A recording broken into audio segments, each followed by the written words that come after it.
ایک ہمارے دوست ہیں, انہوں نے اپنا واقعہ سنایا بڑا زبردست. انہوں نے کہا کہ میں نے وہ نئے نئے امریکہ سے آئے تھے تو وقت کے بڑے پابند تھے وہ نا, اور کچھ حدیثیں بھی سنی ہوئی تھیں کہ وعدہ خلافی گناہ ہے. تو وہ جب یعنی مذہب کا بھی تڑکا لگ گیا اس میں, تو وہ گوروں سے بھی آگے نکل گیا وقت کی پابندی میں. وہ جب آئے تو ان کی شادی ہونے لگی تو انہوں نے ولیمے کا ٹائم دیا, کارڈ پہ لکھوایا 9 بجے, اور یہ کہا کہ 9 بجے کا مطلب 9 بجے ہی ہوتا ہے. تو گھر والوں سے پوچھا کھانا شروع کب ہوگا, تو ان کے والدہ نے بتایا کہ بیٹا کھانا لکھا 9 بجے لیکن شروع 10 بجے 11 بجے ہوگا, سوری 10 نہیں 2 گھنٹے لیٹ ہوتا ہے, 11 بجے کھانا شروع ہوگا. انہوں نے کہا پھر کارڈ پہ لکھوائیں کہ 11 بجے, پھر 9 نہ لکھوائیں. بات سمجھ میں آ رہی ہے؟ جب کھانے نے 11 بجے شروع ہونا ہے تو ہم جب 9 بجے کا لکھیں گے تو یہ تو جھوٹ ہو جائے گا نا, تو ہم نے لکھوانا کیا ہے 11 بجے. تو انہوں نے کہا بیٹا اگر 11 بجے لکھوائے تو لوگ آئیں گے 1 بجے. ٹھیک ہے, کیونکہ 11 کا مطلب لوگ کیا سمجھتے ہیں 1, کہ 2 گھنٹے, 11 بجے کوئی بھی نہیں آئے گا. تو انہوں نے کہا نہیں پھر ہم 1 بجے لکھوا لیتے ہیں.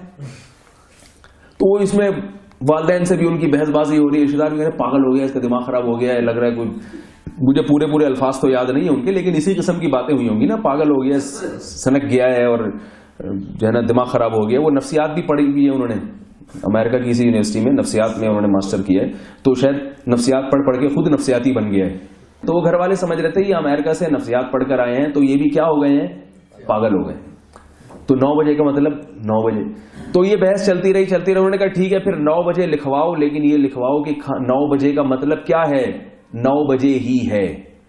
اب ہوا کیا, یہ ٹائم کے پابند تھے نا, پاکستان میں ٹائم کے پابند. یہ واقعہ بڑا ہے, واقعہ نہیں ہے, یہ میں سمجھا رہا ہوں کہ صرف شادی میں نہیں ہے, ہر چیز میں ایسے ہو رہا ہے, ہر چیز میں.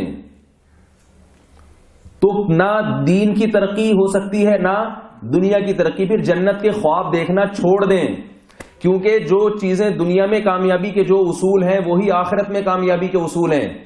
دنیا میں کامیابی کے اصول جب دوڑ میں جیتنا ہے اور وقت کی پابندی ہے, تو آخرت میں کامیابی بھی اس کے بغیر نہیں ہو سکتی. تو چھوڑ دیں یہ ساری سلسلے, کچھ بھی نہیں ملے گا. تو انہوں نے کیا کیا, کارڈ پہ کیا لکھوایا 9 بجے. اب 9 بجے تو بیوٹی پارلر میں دلہن گئی ہے. اچھا ولیمہ تھا, شادی ہو چکی تھی, ولیمہ تھا. اب دلہن جب بیوٹی پارلر میں وہ کہہ رہے ہیں 9 بجے جا رہی ہے, تو دلہن کے بغیر تو نہیں یہ پہنچیں گے نا, یہ پہنچ گئے. انہوں نے کہا جب 9 بجے تو دلہن کو پہلے تیار ہونا چاہیے تھا نا, جو تیار کروانے والی جو خواتین ہیں یا جو بھی ہیں ان کو پہلے, وہ کیوں لیٹ آئی ہیں, ان پہ غصہ ہو رہے ہیں. تو وہ پہنچ گئے 9 بجے, دلہن کے بغیر اکیلے پہنچ گئے. انہوں نے کہا غصہ کہ میں ابھی سے دلہن کو نا اپنے حساب سے چلاؤں گا, تاکہ آئندہ اس کو خیال ہو کہ میں نے لیٹ تیار نہیں ہونا ہے. کہیں بھی تقریب میں دعوت میں جاتے ہیں تو ایک دفعہ کی تنبیہ سے دلہن بھی سمجھ جائے گی میرا میاں وقت کا بہت زیادہ پابند ہے. پہنچ گئے, کہہ رہے ہیں میں اکیلا پہنچ گیا وہاں ہال میں, کوئی بھی نہیں ہے, اکیلا دولہا پہنچ گیا. کہہ رہے ہیں وہاں جا کے میں نے جو کک تھے ان سے میں نے کہا کہ بھائی کھانا لگا دو, کھانا لگا دو. انہوں نے کہا صاحب کیا بات کر رہے ہو, کون ہو آپ, کھانا کیسے لگے گا, کھانا تو ابھی پکنا شروع ہوا ہے. میں نے کہا بھائی 9 بجے کا ٹائم دیا تھا, کھانا لگے گا, کھانا ابھی لگے گا. وہ غصہ کرے تم کون ہوتے ہو, انہوں نے کہا میں دولہا ہوں. اب دولہا کا سن کر نا وہ تھوڑے سے سٹ پٹائے. بعد اس نے دھمکیاں دی, بولا کہ ابھی جتنی جلدی ہو سکے کھانا لگا دو, کوئی آئے یا نہ آئے. ایک دفعہ کرنا پڑتا ہے, پھر قوم خود ہی عادی ہو جاتی ہے. یہ تو سب شہر میں بات پھیل گئی نا.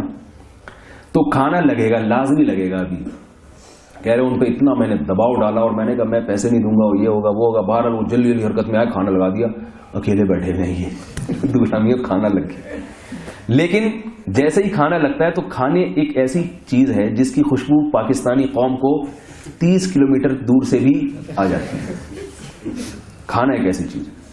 تو جب لگا تو پتہ نہیں ہدہد نے مخبری کی ہے یا چڑیاؤں نے یا کوؤں نے, پوری قوم کو پتہ چل گیا. کہیں نہ کہیں سے ایک بھی SMS ہو گیا نا, تو پھر لوگ بھاگتے ہیں. صرف ایک کھانا ایسی چیز ہے جس کو لوگ کہتے ہیں کہ یار یہ وقت سے پہلے میرے پیٹ میں اتر جائے. دعوتوں میں ایسا ہوتا ہے نا, بعض شادیوں میں دھڑام سے ٹوٹتے ہیں. یہ نہیں کہ آرام سے بیٹھ جاؤ, لیٹ ہو جاؤ تھوڑا سا. بھائی شادی بیاہ میں جب کھانا کھلتا ہے تو کیسا میزوں کی طرف سب بھاگتے ہیں نا اکٹھے. تو اس میں یہ نیت کر لیں کہ میں جیسے فجر کی نماز میں لیٹ تھا, ظہر میں لیٹ تھا, اور ہر کام میرا لیٹ ہو رہا ہے, تو آج میں کھانا بھی تھوڑا سا لیٹ کھاؤں گا. بیٹھے رہیں. اس میں نہیں بیٹھتے ہم لوگ. اس میں کوشش ہوتی ہے سب سے پہلے میں جاؤں. تو جیسے ہی کہہ رہے ہیں وہ اس کی خوشبو عالم میں پھیلی ہے, تو جو رشتے دار تھے سارے تگڑ دوڑتے ہوئے آ رہے ہیں, اور 15 منٹ کے اندر پوری پبلک پہنچ گئی.